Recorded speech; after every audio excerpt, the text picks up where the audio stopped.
Hello, I'm Dr. James. For many years, the words pancreatic cancer were often met with a sense of profound difficulty, and for good reason. It has been, and remains, a formidable challenge. But I'm here today not to dwell on the past, but to talk about the present and the future.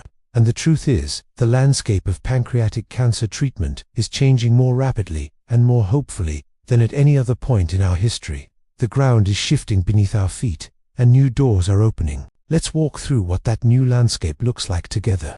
At the core of our approach, we have what I call the foundational trio of treatments. Think of these as the sturdy pillars upon which we build a patient's personalized plan: surgery, chemotherapy, and radiation. They are our established powerful tools, and understanding how they work is the first step.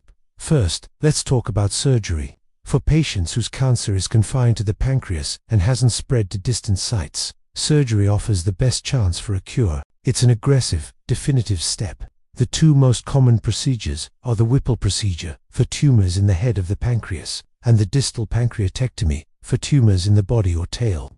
It's a complex operation, and candidacy depends on the tumor's size, location, and whether it involves major blood vessels. This is why it is absolutely crucial that these procedures are performed at a high-volume center by a surgeon with deep experience. It's like hiring a master craftsman for a delicate and intricate job. Expertise dramatically improves the outcome. The second pillar is chemotherapy. Chemotherapy uses powerful drugs to kill cancer cells throughout the body.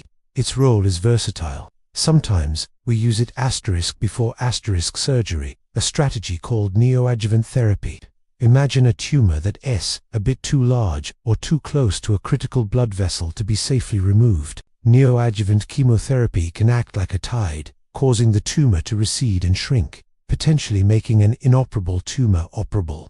We also use it after surgery, known as adjuvant therapy. Here, its job is to act as a cleanup crew, seeking out and destroying any microscopic cancer cells that might have been left behind, reducing the risk of the cancer returning. And for patients with advanced disease that has spread, chemotherapy is the primary treatment, working to control the cancer's growth, manage symptoms, and extend and improve quality of life. We have standard, effective regimens like FOLFIRINOX and a combination of gemcitabine and nab-paclitaxel, which have become cornerstones in our fight. The third pillar is radiation therapy. Think of radiation as a highly focused, powerful beam of light. While chemotherapy works systemically throughout the body, radiation is a local treatment. We use advanced imaging to map the exact location of the tumor and then deliver high-energy rays to damage the DNA of cancer cells in that specific area, causing them to die.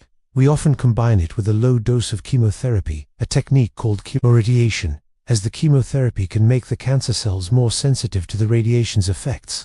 We might use this to shrink a tumor before surgery, to treat any remaining cells after surgery, or, very importantly, to control a tumor that cannot be removed, helping to manage symptoms like pain and improve a patient's comfort and well-being.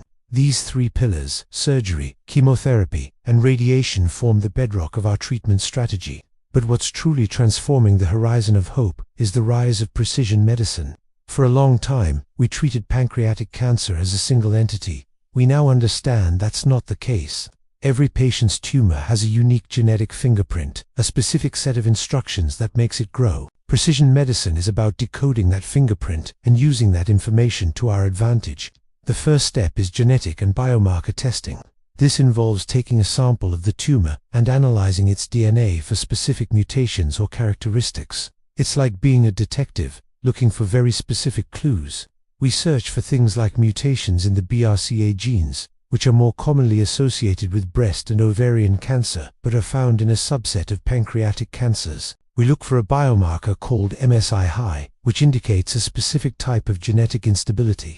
Once we find one of these specific clues, or biomarkers, we can unlock an entirely new class of treatments, targeted therapies. Unlike chemotherapy, which is a broad-spectrum tool, targeted therapies are like smart keys designed to fit a specific lock. They are drugs that zero in on the cancer cells that have a particular mutation and attack them directly, often sparing healthy cells. This can lead to a very different, and often more manageable, side effect profile. It's a move away from a one-size-fits-all approach to a highly personalized one.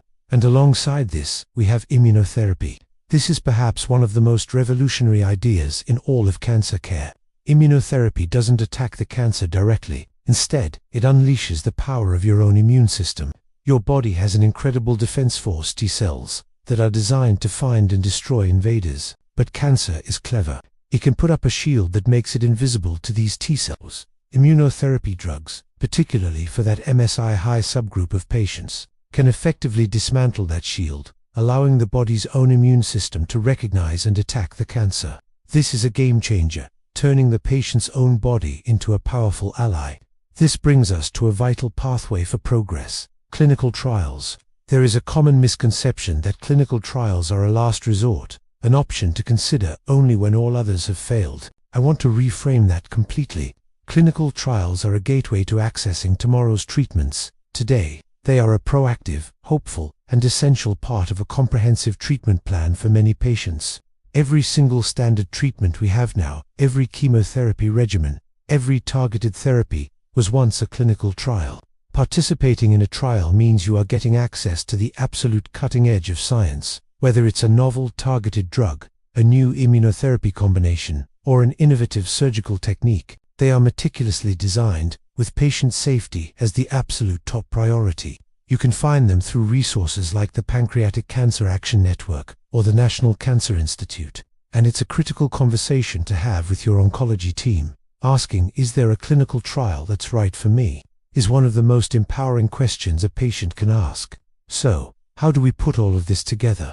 We create a personalized plan. Treatment for pancreatic cancer is never a single decision. It is a dynamic, evolving mosaic. The right plan for you is built by integrating all of these pieces, the foundational trio and the innovations of precision medicine, and tailoring them to your unique situation. We consider the cancer's stage, its location in the pancreas, your overall health and personal goals, and, crucially, the molecular profile of the tumor itself. This is not a job for one person. It requires a multidisciplinary team: the surgeon, the medical oncologist, the radiation oncologist, the pathologist, the genetic counselor, and more, all working together, pooling their expertise to map out the best possible path forward. Your plan is a living document, one that can adapt and change as we learn more, and as new treatments become available. And that is the final, most hopeful point I want to leave you with. This field is in a state of constant evolution. We are standing on the precipice of even greater discoveries. Researchers are relentlessly exploring new drug combinations to overcome resistance, developing novel ways to deliver therapy directly to the tumor, and engineering smarter, more effective immunotherapies. The pace of discovery is accelerating. While the journey with pancreatic cancer is undeniably challenging, it is no longer a story written in stone. It is a story of science, of progress, and of relentless forward-moving hope. The future is not just something we wait for. It is something we are actively building, day by day, trial by trial, and that gives us every reason to be optimistic.